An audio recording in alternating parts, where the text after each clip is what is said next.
So over here in Adobe Character Animator, what you can also do is import out pre-recorded audio for lip sync. So let us exactly see how to do that.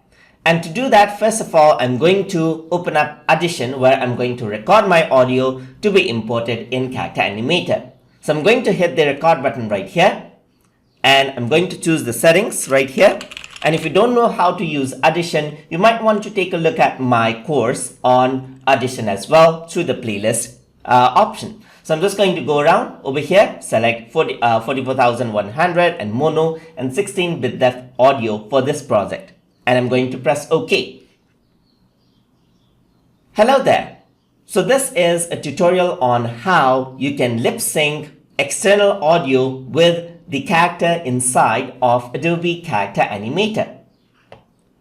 So that's it. I recorded my audio right here. So you can do a basic edit right here and then export the audio out. So I'm just going to export out the file right here. And then this is going to be exported as MP3. That's fine. I'm just going to export this out into TuTube K drive right here, just like this. So I'm just going to export out character.mp3. So that's the file right there. And I'm going to press yes, and it has been exported. So now it's time to import it into Character Animator. So I'm just going to go to File and click on Import right here.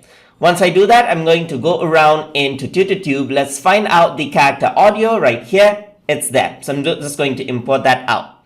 So once you import out the audio, what you can do is you can keep it right over here, just like that. And the audio is here. And now to do the lip sync, let's just hear the audio first. So let us just play that out. Hello there.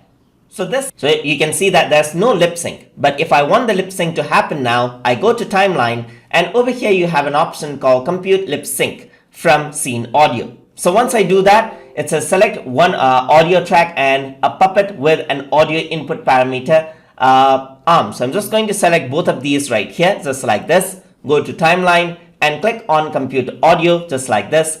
And you can see that it analyzes the scene audio, and then you can see the lip sync is there. So if I were to play this around, you'll be able to hear the audio. Hello there. So this is a tutorial on how you can lip sync external audio with the character inside of Adobe Character Animator.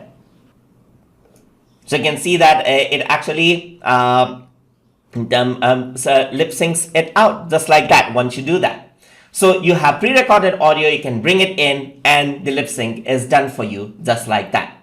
And that is how you can work with compute audio lip sync, compute lip sync, and take it from scene audio inside of Adobe Character Animator. So if you guys learned something as always, and as always, please like, comment, share, and subscribe.